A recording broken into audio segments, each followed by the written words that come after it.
Good morning.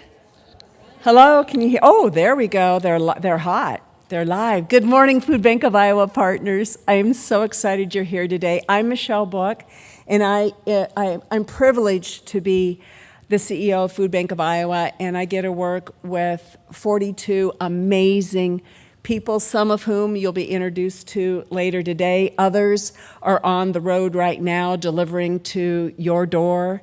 And still others are back at the distribution centers pulling your orders that were placed this week. So not everybody is here. Several are here, and you'll get a chance to meet them. But I'm so excited that we're all here together today because it's been a few years, like dog years. I mean, COVID was just like dog years. I don't know where the time went, but here we are. We get to celebrate today. We get to learn together today. And we host this conference not only to network and learn best practices from one another, but to say thank you for all that you do every day to serve your neighbors that are facing food insecurity. Collaboration is at the core of everything we do, and I like to say Food Bank of Iowa operates at the speed of collaboration. We source 20 million pounds of food every year, keep it safe, and deliver it to you. But all along that way, sourcing food requires collaboration. Working with you requires collaboration. And what we do at Food Bank of Iowa is big. It feels big every day, but it's not as big as what you do every day. You take it the last few feet and you hand it directly to your neighbor in need, and you look them in the eye, and you know that they don't have enough food at home to feed themselves and their families. And I know that's a hard thing to do, to work in that space every day, making sure that your neighbors have basic needs and have the nutrition they need to serve their families. Without you, our trusted partners, our boots on the ground, Food Bank of Iowa's mission would not be possible.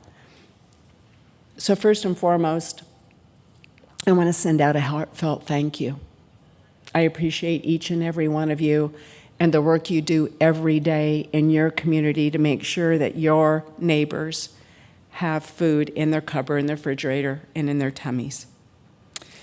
We appreciate your gift of valuable time today, and the older I get, the more I realize how valuable time really is. And I used to measure time, weeks. Like, do I want to do this for this week, or do I want to do this for this day? I'm now down to the hour. The older you get, the more precious it is. And you've committed time and energy to be here with us today, and I appreciate that. And I think you're going to have a great day today. Sessions are being recorded, and they're going to be posted online, so please be sure to check our website in a few days and share the sessions with your board, with employees that couldn't make it today. And we'll share these links in the partner newsletter as well, so you'll have easy access to them. Well, golly, I don't think I can tell you anything that you don't know about what we face today, because we're all in this together.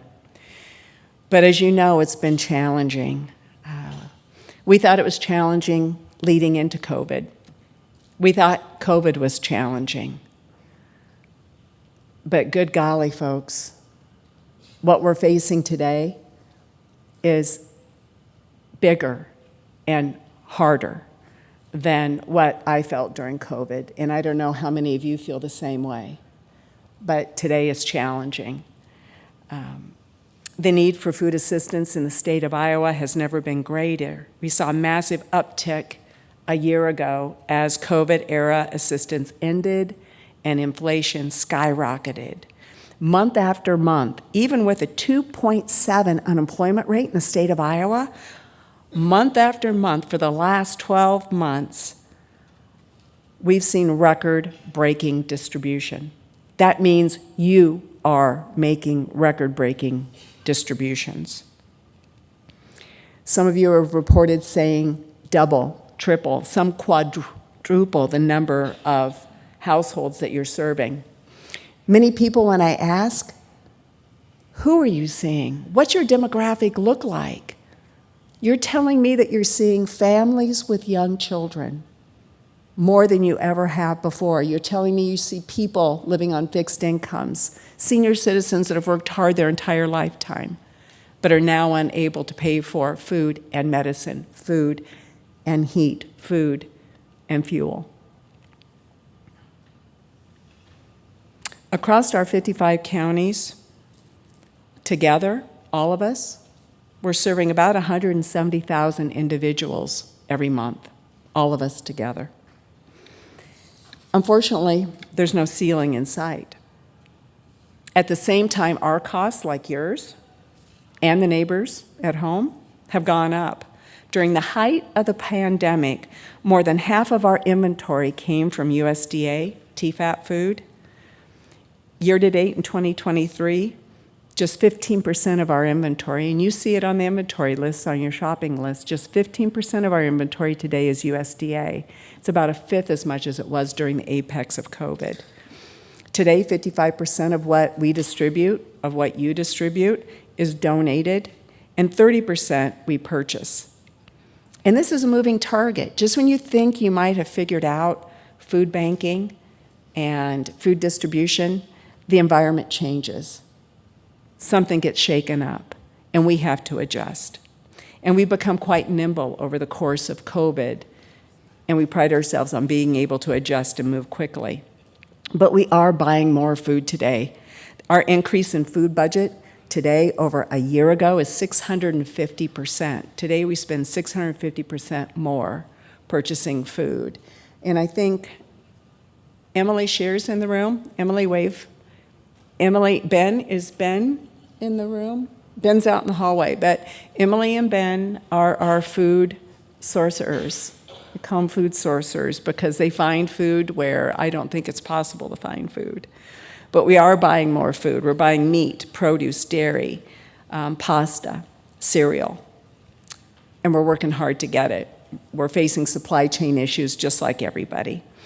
And as much as Food Bank of Iowa supports you, we know that you're working hard to support yourselves and your communities. So we know that you're out there and that your community is providing funds and food drives and volunteers. So you supplement what you get from Food Bank of Iowa with your local relationships. And again, it takes all of us working together to do that. You're all serving different communities, facing different needs. And time again, people in your communities step up to help the most vulnerable, our kids, our seniors, our vets. And that's why we do this. We do it to make sure that no one has to go to bed on an empty stomach. I just completed our annual listening tour and up close and personal conversations. And I think I met with many of you and saw several of you on those trips this spring. And as always, I learn a great deal from you. From the innovative ways that you serve your communities to your unique challenges. I'm from Greene County. We talked about it a little bit earlier. So I wasn't born and raised in Des Moines. I come from a long line of hardworking farm folk. But what I've realized since I've lived in Des Moines is that sometimes people in Des Moines think that they can solve problems for the entire state. What I've learned and what I know is that people in their communities know best how to serve their problems locally. And what I see in Northwest Iowa is often very different than what I see in Southeast Iowa. So we know that, we respect that, and we want to meet you where you are to best serve your community. And we know that you're innovating every day to make every dollar and every pound of food go as far as it can. Food Bank of Iowa is on the home stretch of a 30,000 square foot building addition to our Des Moines Distribution Center. And this increases our food storage in Des Moines 100%. It doubles our food storage space in Des Moines. We'll go from 30 to 60,000 square foot. This will allow us to accept more donations, like big donations from Barilla, truckloads of Barilla pasta. It also allows us to purchase more food in bigger bulk, taking more advantage of our bulk purchasing power. And I think I heard recently, Emily, you locked in several truckloads of protein. When we buy 10 truckloads versus 1 truckload, we can compete with other people that are purchasing food in a much more advantageous manner. So we're going to be able to buy more in bulk, accept more donations, and improve our efficiency and safety within our warehouse space. And this new space means that the food bank will no longer have to contend with off-site storage. More capacity will allow food bank to expand our programming, improve overall nutrition, and hopefully better serve you. Food Bank of Iowa is not a food museum. We don't buy the food and put the food on the shelves to look at the food. Just as fast as we get it in, we intend to get it back out again to you because we know you're getting it out to your neighbors as quickly as possible.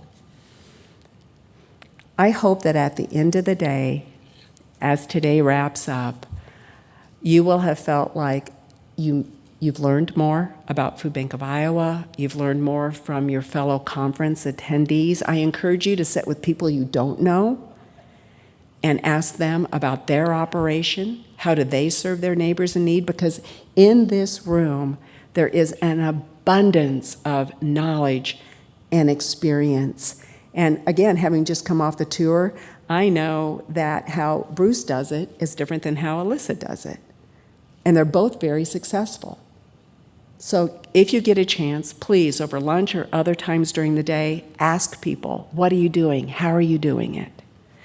And if you get a chance, come back to the Food Bank of Iowa after the conference today. We have people there that are ready and waiting and would like to give you a tour of the new space. And I've got to tell you, seeing it is believing it.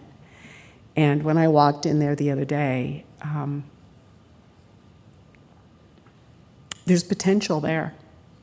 I'd like to say that we don't need to expand, that we see an end of this in the near future, but we need to be prepared for the next 5, 10, 15 years because today we don't see an end in sight. Thank you for everything you do. Thank you for the precious gift of time today. And I hope you enjoy the conference. And with that, I'm going to bring Tammy Nielsen forward. There she is. Tammy is the VP of Operations. So many of you know Tammy. Tammy came to the Food Bank of Iowa as an RPC, a Regional Partner Coordinator. And Food Bank of Iowa was one of the first out of the 200 Feeding America Network food banks to create this position called Regional Partner Coordinator. And their sole job is to remove your barriers to success. And there are 5 regional partner coordinators. I think most of them, everybody here today, they're all here today, so you should know your RPC. So Tammy started in this role and worked up I-35. Many of you, Story County and others up I-35 know Tammy from those days. She was promoted into the role of VP of Operations in 2018. And Tammy today is responsible for all of our programs, school pantries, mobile pantries, meal sites, other pantry partners, and the partnerships themselves. She's also the drivers, the trucking reports up through Tammy as well. So she's working hard to make sure, as well as food sourcing. So she's making sure that we get food in and get it out and that we support you in the best way possible. So I'm going to turn this over to Tammy Nielsen, and I wish you the best of conference days here at Prairie Meadows. Thank you.